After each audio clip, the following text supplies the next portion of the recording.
Good evening and welcome back to your channel Shiksha with Diksha.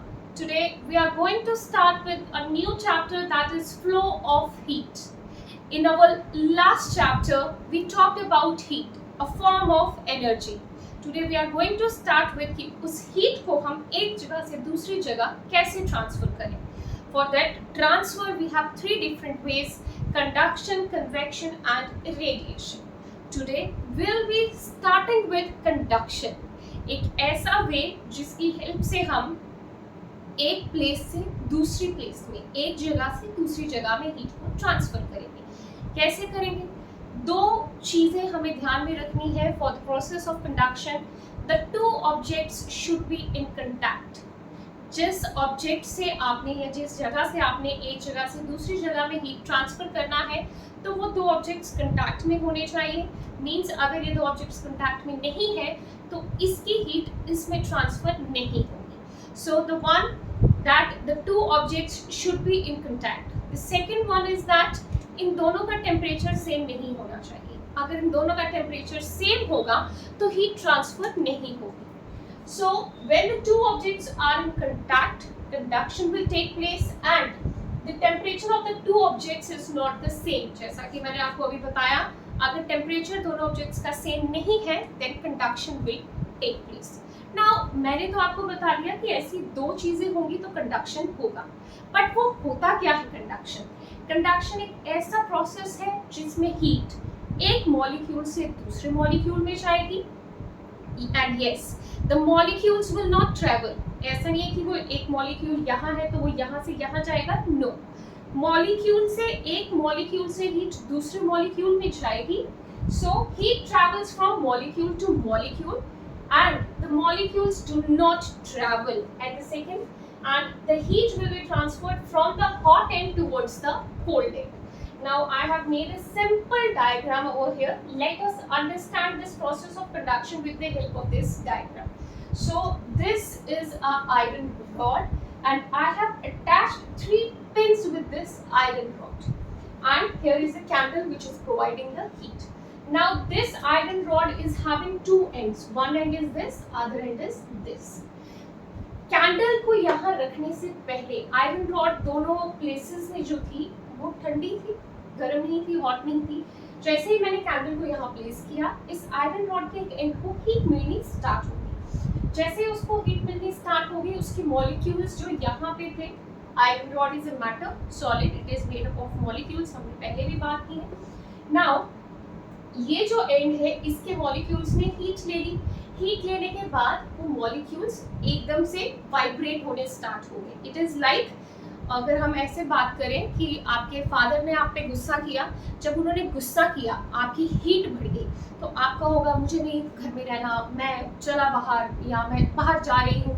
Like that आपकी heat जो है वो बढ़ गई, आपके अंदर वो हीट बढ़ गई. Same way like this candle is your father and this and is you. जैसे ही हीट मिली तो इसके जो मॉलिक्यूल्स थे उन्होंने वाइब्रेट करना स्टार्ट कर दिया.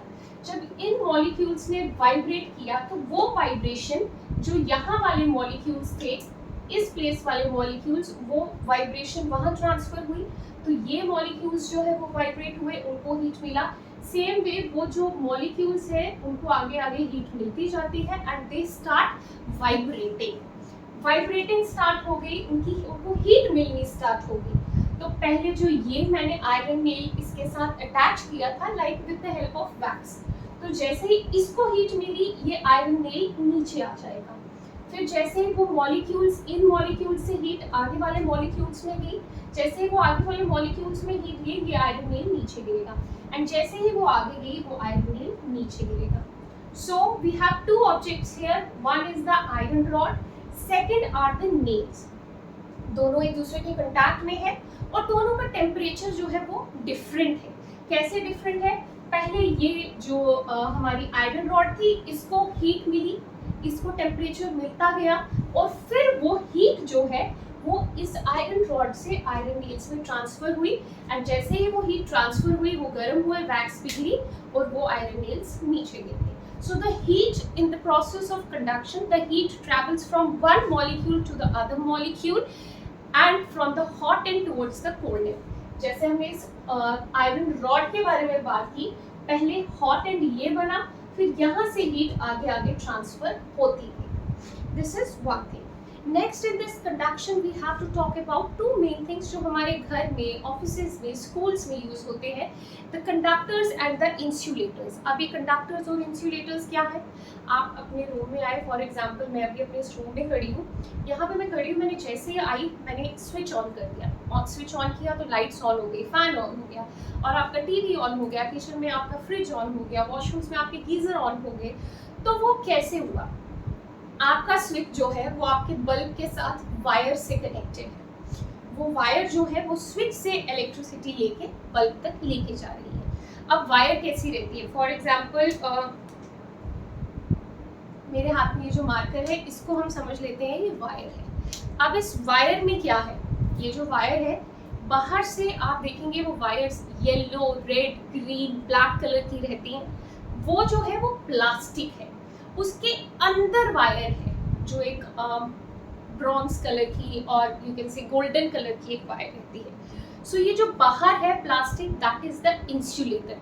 उसके अंदर का जो मटेरियल है दैट इज द कंडक्टर। जो इलेक्ट्रिसिटी को लेके जा रहा है वो उसके अंदर की वो ब्रॉन्ज कलर की वायर है, और जो बाहर प्लास्टिक है वो इंसुलेटर है, इंसुलेट कर रहा है, अंदर से इलेक्ट्रिसिटी बाहर नहीं आने दे रहा है।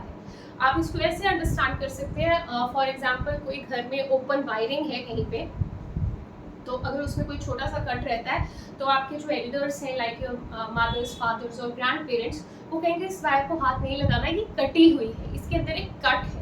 तो वो जो कट है वहाँ पे वो आपकी वायर, अगर मैं नॉर्मल लैंग्वेज में बोलूँ तो वायर जो है वो नंगी हो गई है, उसके अंदर वाला जो मटेरियल है वो विजिबल है। तो अगर आपने वहाँ पे हाथ लगाया तो आपने उस वायर का जो अंदर वाला पोर्शन है वो ब्रॉन्ज कलर का, उसको हाथ लगाया, तो वहाँ से इलेक्ट्रिसिटी आपके हाथ में आएगी और आपको करंट लग जाएगा। So conductors and insulators. Conductors are those things which conduct the electricity. Word में ही meaning है conduct करेगा। जैसे कि मॉर्निंग असेंबलीज रहती हैं, तो मॉर्निंग असेंबलीज में हम कहते हैं you will conduct the assembly, ठीक है? तो वैसे ही कंडक्टर्स वो चीजें जो इलेक्ट्रिसिटी को कंडक्ट होने देंगी, पास होने देंगी। इंसुलेटर्स वो चीजें जो उसको इंसुलेट करेंगी, इलेक्ट्रिसिटी को अंदर से बाहर आने नहीं देंगी। फॉर एग्जाम्पल जो आपने अपने घरों में वाटर बॉटल्स यूज़ करते हैं, सेलो वगैरह की ये जो वाटर बॉटल्स यूज़ होती है, अच्छी सिल्वर कलर की उसमें प्लेटिंग रहती है, वो हीट को इंसुलेट करके रखती है। जो अंदर की, फॉर एग्जांपल आपने उस बॉटल में अगर टी डाल दी है, चाय डाल दी है, तो वो चाय अंदर गर्म रहती है। क्यों? बिकॉज जो मटेरियल है उसका बॉटल का वो एक इंसुलेटर की तरह एक्ट करता है, वो अंदर की हीट को बाहर आने नहीं देता। या ठंडा पानी अगर अंदर है तो वो ठंडा ही रहेगा, क्योंकि वो हीट को बाहर या बाहर से अंदर आने नहीं देता। So conductors are those things which allow the electricity to pass through it or the heat to pass through it, and insulators are those things which do not allow the heat or the electricity to pass through it. Conductors की अगर हम examples देखें तो iron, that is a good conductor, and insulators की बात कर दें तो आप बात कर लीजिए wood, that is an insulator। हाँ, वो wood जो है वो dry होनी चाहिए, वो wet नहीं होनी चाहिए। So with this we stop over here. We'll be continuing with this chapter in our next video. Till then, bye bye, take care.